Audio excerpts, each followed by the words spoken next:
आज हम लोग स्वर संधि का यह जो दूसरा भेद है व्यंजन संधि, जिसे हल संधि कहा जाता है, इसके बारे में जानकारी प्राप्त करेंगे।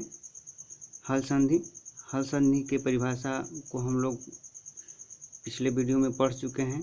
एक बार फिर मैं बता दे रहा हूँ। व्यंजन संधि में हम लोग कह देंगे कि व्यंजन के साथ स्वर या व्यंजन दोनों जुड़ सकते हैं। व्यंजन संधि में व्यंजन के साथ स्वर या व्यंजन कोई भी जुड़ सकता है। अब इसके बाद व्यंजन संधि के भेद को हम लोग देखेंगे जो लिखे गए हैं यहाँ पे। इसमें सबसे पहले सचुत्व संधि। इसका सूत्र होता है सतोह सचुना सचुह। सटुत्व संधि, इसका सूत्र होता है सटुनाष्टुह। जसत्व संधि, इसका सूत्र होता है, ये इसके दो भाग होते हैं। पहले के लिए सूत्र होता है झलाम जसो अंते और दूसरे के लिए सूत्र होता है झलाम जस झस। इसके बाद चरत्व संधि आती है। इसके बाद अनुस्वार संधि आता है। अनुस्वार संधि का सूत्र है मो अनुस्वारः। परस्वर संधि है। परस्वर संधि का सूत्र होता है अनुस्वारस्य ययि परस्वर्णः। अब हम लोग क्रम से व्यंजन संधि के भागों का अध्ययन करेंगे। तो सबसे पहले हम लोग सचुत्व संधि के बारे में जानकारी प्राप्त करेंगे, जिसके लिए ग्राफ बनाया गया है और यहाँ लिखा गया है। आप लोग याद रखिएगा, सकार या त वर्ग जब सकार या च वर्ग से मिलते हैं तो यहाँ पर सकार का स हो जाता है और त वर्ग का च वर्ग हो जाता है। अर्थात जो सकार होते हैं वे स में परिवर्तित हो जाते हैं और जो त वर्ग होते हैं वे च वर्ग में परिवर्तित हो जाते हैं। जैसे कस धन चित बराबर कश्चित, सत धन चित बराबर सचित। यहाँ हम लोग देख रहे हैं कि स च वर्ग से मिला हुआ है, इसलिए यहाँ यह सपेरे वाले स का शरीफा वाला स में परिवर्तन हुआ है इस परिभाषा के या नियम के अनुसार। इसलिए यहाँ पर स का स हो गया है, अर्थात कस धन चित बराबर कश्चित। यहाँ पर कस धन चित बराबर कश्चित। ठीक उसी तरह से यहाँ पर सत धन चित बराबर सचित, अर्थात यहाँ पर यह जो त वर्ग है यह च वर्ग से मिला हुआ है, इसलिए यह त वर्ग भी च वर्ग में परिवर्तित हो गया है, अर्थात त का यहाँ पर च हो गया है। इसलिए सत प्लस चित बराबर सचित। तो ये आप लोग याद रखिएगा। फिर इसके बाद आता है सटुत्व संधि। यहाँ हम लोग याद रखेंगे जब स अर्थात सकार या त वर्ग, जब स या त वर्ग स या ट वर्ग से जुड़ते हैं तो वे अर्थात सकार का स हो जाता है और त वर्ग में परिवर्तित हो जाता है। सकार का स अर्थात यहाँ पर ये मूर्धन्य से इसको बोला जाता है षटकोण वाला स। षटकोण वाला स में ये सकार परिवर्तित हो जाएंगे और त वर्ग में परिवर्तित हो जाएगा। जैसे हम लोग उदाहरण देख सकते हैं, जैसे रामस धन टिकते बराबर रामस टिकते। यहाँ स का स हो गया है। मत धन टीका बराबर मत टीका। यहाँ त का ट हो गया है, इसके नियम के अनुसार ट वर्ग में परिवर्तित हो गया, त का यहाँ ट बन गया है। फिर इसके बाद जैसे उद धन डयनम बराबर उड्डयनम, तो यहाँ भी त वर्ग का है यह व्यंजन और यह ट वर्ग का व्यंजन है, इसलिए इस नियम के अनुसार यह जो त वर्ग है यह ट वर्ग में यहाँ परिवर्तित हो गया है, अर्थात यहाँ पर द का ड हो गया है। उद्धन डैनम बराबर उड्डयनम। ठीक उसी तरह से यहाँ कृष धन नह बराबर कृष्णः। यहाँ सकार का यह षटकोण वाला स यह है, इसलिए यह यहाँ पर कोई परिवर्तन नहीं होगा, यहाँ षटकोण वाला स ही रहेगा। तो कृष धन नह बराबर कृष्णः। तो इसे आप लोग याद रखिएगा। फिर इसके बाद जसत्व संधि आती है। जसत्व संधि, अनुस्वार संधि, परस्पर संधि। तो इस पर हम लोग को विशेष ध्यान देना होगा, जसत्व संधि और ये परस्पर संधि पर। जसत्व संधि, इसमें हम लोग याद रखेंगे, इसमें दो ग्रुप है। पहले में हम लोग याद रखेंगे जब झल, झल यहाँ पर लिखा गया जो कि एक प्रत्याहार है, तो हम लोग कह देंगे जब झल प्रत्याहार के अंतर्गत आने वाले वर्ण स्वर या व्यंजन से जुड़ते हैं तो वे जस प्रत्याहार के तीसरे वर्ण में परिवर्तित हो जाते हैं। झल प्रत्याहार, इसको हम लोग थोड़ा समझेंगे। ये झल प्रत्याहार क्या होता है? तो झल प्रत्याहार के अंतर्गत वर्ग का पहला, तीसरा, चौथा वर्ण आता है और उसके बाद तीनों स आते हैं और ह, अर्थात इन चारों को हम लोग उसमें व्यंजन कहते हैं। तो झल प्रत्याहार के अंतर्गत वर्ग का पहला, तीसरा, चौथा वर्ण और उसमें व्यंजन आएंगे। जब इनका मेल किसी स्वर या व्यंजन से होता है तो ये जस प्रत्याहार में बदल जाते हैं और जस प्रत्याहार के तीसरे वर्ण में परिवर्तित हो जाते हैं, जो कि स्वयं वर्णों का, ये वर्गों का तीसरा वर्ण होता है जस प्रत्याहार, जिसमें आता है आपका ज आता है, ब आ जाएगा, ग आ जाएगा, ड आ जाएगा और स आ जाएगा, जो कि तीसरा वर्ण है। तो यहाँ हम लोग परिभाषा में बता देंगे, कह देंगे कि झल प्रत्याहार के अंतर्गत आने वाले वर्ण से जब कोई स्वर या व्यंजन जुड़ता है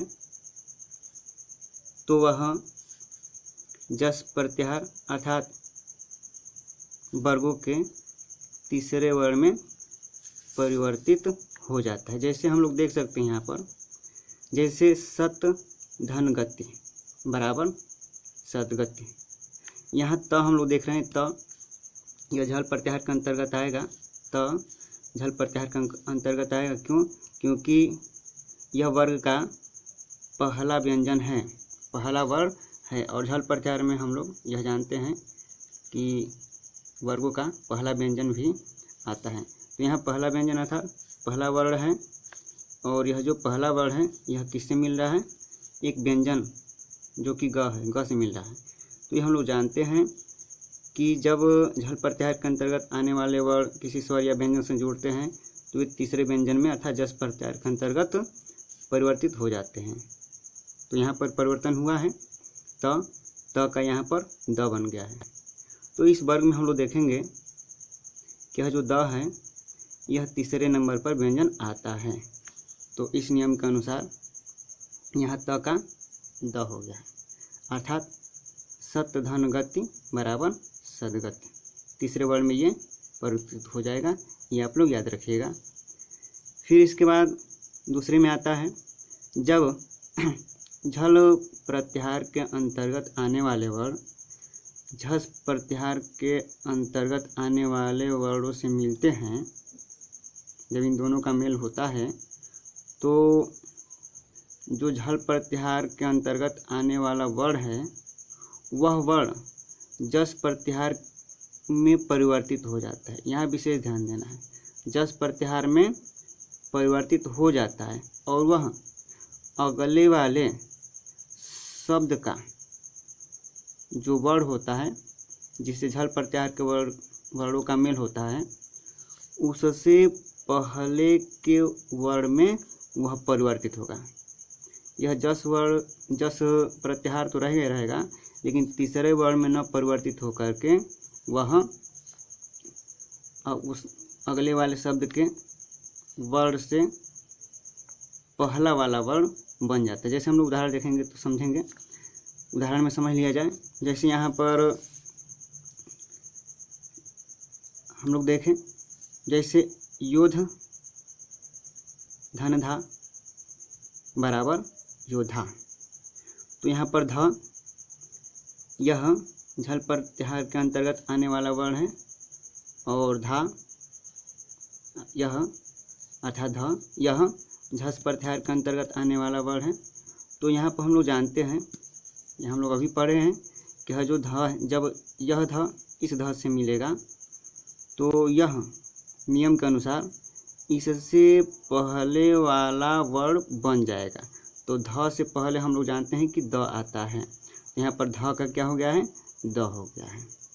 यहाँ हम लोग याद रखेंगे कि यहाँ यह जो ध है, यहाँ दूसरे शब्द के वर्ण अर्थात ध से मिला हुआ है, तो इसका परिवर्तन इस नियम के अनुसार इससे पहले वाले वर्ण में हो गया है, अर्थात ध का यहाँ पर द बन गया है। ठीक उसी तरह से लभ धन ध बराबर लब्ध, तो भ से पहले वाला वर्ण, भ से जब यह जुड़ गया है, यहाँ पर हम लोग देखेंगे भ यह झल प्रत्याहार के अंतर्गत है, ध यह झस प्रत्याहार के अंतर्गत है, और झस प्रत्याहार के अंतर्गत आने वाले वर्ण से जब यह झल प्रत्याहार का वर्ण मिला हुआ है तो यह अपने से पहले वाला वर्ण बन गया है। यहाँ हम लोग देख रहे हैं, यह हमेशा हम लोग याद रखेंगे। फिर से आप लोग समझ लीजिए, यहाँ हम लोग यह याद रखेंगे कि झल प्रत्याहार के अंतर्गत आने वाला वर्ण जब झस प्रत्याहार के अंतर्गत आने वाले वर्ण से मिलेगा तो वह झस प्रत्याहार में बदल जाएगा। यह झल प्रत्याहार के अंतर्गत आने वाला वर्ण बदलेगा, यह हम लोग याद रखेंगे। और वह किस रूप में बदलेगा, अपने से पहले का वर्ण वह बन जाएगा। जैसे हम लोग देख रहे हैं लभ धन ध बराबर लब्ध, तो यहाँ जो भ है यह अपने से पहले वाला वर्ण बन गया है ब, अपने से पहला वाला वर्ण बन गया है ब, भ का ब हो गया है। जैसे यहाँ पर ध का द हो गया है, ठीक वैसे यहाँ पर भ का ब हो गया है। हम लोग को पता है प फ ब भ, ब के बाद भ आता है, अर्थात भ से पहले यह ब होगा। ठीक उसी तरह से वृद्ध वृद्ध धन ध बराबर वृद्ध, तो यहाँ पर ध द के रूप में परिवर्तित हुआ है। यह आप लोग याद रखिएगा, यह बहुत ही महत्वपूर्ण टॉपिक है, ये याद रखिएगा आप लोग, यह पहले वाले वर्ण में परिवर्तित हो जाएगा। फिर इसके बाद अनुस्वार संधि आती है, इसमें हम लोग यह याद रखेंगे, जब इसमें भी दो मुख्य बिंदु होती हैं। पहले बिंदु पे हम लोग देखेंगे जब म किसी व्यंजन से जुड़ता है तो वह अनुस्वार के रूप में परिवर्तित हो जाता है। जब म किसी व्यंजन के साथ जुड़ता है या म से कोई व्यंजन जुड़ता है तो वह म क्या हो जाता है, अनुस्वार के रूप में परिवर्तित हो जाता है। जैसे हम लोग यहाँ देख सकते हैं हरिम धन वंदे बराबर हरिम वंदे, तो यहाँ का म यहाँ अनुस्वार बन गया है। ठीक उसी तरह से त्वम धन करोसि बराबर त्वम करोसि, तो यहाँ का म अनुस्वार बन गया है। अब इसके बाद जो अगला बिंदु है उसमें हम लोग यह याद रखेंगे कि जब म के साथ कोई स्वर जुड़ता है तो वह जो म होता है वह स्वर के साथ मिल जाता है, परिवर्तित नहीं होता है बल्कि मिल जाता है। जैसे हम लोग यहाँ देख रहे हैं रामम धन अगच्छत बराबर रामम गच्छत, तो यहाँ म परिवर्तित नहीं हुआ है बल्कि म अ के साथ मिल करके यहाँ म बन गया है, और इस तरह से यहाँ पर रामम गच्छत। अब हम लोग अंत लास्ट में देखेंगे परस्वर संधि। अब परस्वर संधि में यहाँ हम लोग याद रखेंगे जब अनुस्वार यह अनुस्वार है, जब अनुस्वार के साथ यय प्रत्याहार के अंतर्गत आने वाले वर्ण जुड़ते हैं। यय प्रत्याहार के अंतर्गत आने वाला वर्ण कौन कौन सा होता है उसको थोड़ा देख लिया जाए। तो यय प्रत्याहार के अंतर्गत आने वाला वर्ण य, व, र, ल, जिसे अंतःस्थ व्यंजन कहा जाता है। फिर उसके बाद स्पर्श व्यंजन आते हैं, ये अंतःस्थ व्यंजन आप लोग याद रखिएगा, य, व, र, ल, अंतःस्थ व्यंजन और स्पर्श व्यंजन, ये आप लोग याद रखिएगा। य प्रत्याहार के अंतर्गत ये आते हैं, यय प्रत्याहार के अंतर्गत आते हैं, ये आप लोग याद रखिएगा। तो यहाँ पर हम लोग देख रहे हैं कि अनुस्वार के साथ जब यय प्रत्याहार के अंतर्गत आने वाले वर्ण जुड़ते हैं तो यह जो अनुस्वार है वह उस वर्ग के पंचम वर्ण के रूप में परिवर्तित हो जाता है। पंचम वर्ग का जो पांचवा वर्ण होता है, जैसे हम लोग यहाँ देख रहे हैं सामधन्तः बराबर शान्तः, सामधन्तः बराबर शान्तः। तो यहाँ जो त है इसका पंचम वर्ण न, अर्थात अंत में इस त वर्ग का पंचम वर्ण न, इसलिए यहाँ पर यह अनुस्वार न के रूप में परिवर्तित हो गया है। ठीक उसी तरह से कुंठितः बराबर कुंठितः, यहाँ अनुस्वार ठ वर्ग में आ रहा है, ठ वर्ग में यानी ट वर्ग में आ रहा है। तो यहाँ ट वर्ग का जो पांचवा व्यंजन होता है वह ड़ होता है। यहाँ हम लोग देख रहे हैं कि यह अनुस्वार आधा ड़ के रूप में परिवर्तित हो गया है। तो ये आज हम लोग का ये रहा व्यंजन संधि और व्यंजन संधि के भेद और उनके उदाहरण। तो इसको आप लोग ध्यान से समझिएगा। आज के लिए बस इतना ही, और अगले टॉपिक में हम लोग विसर्ग संधि का ज्ञान प्राप्त करेंगे।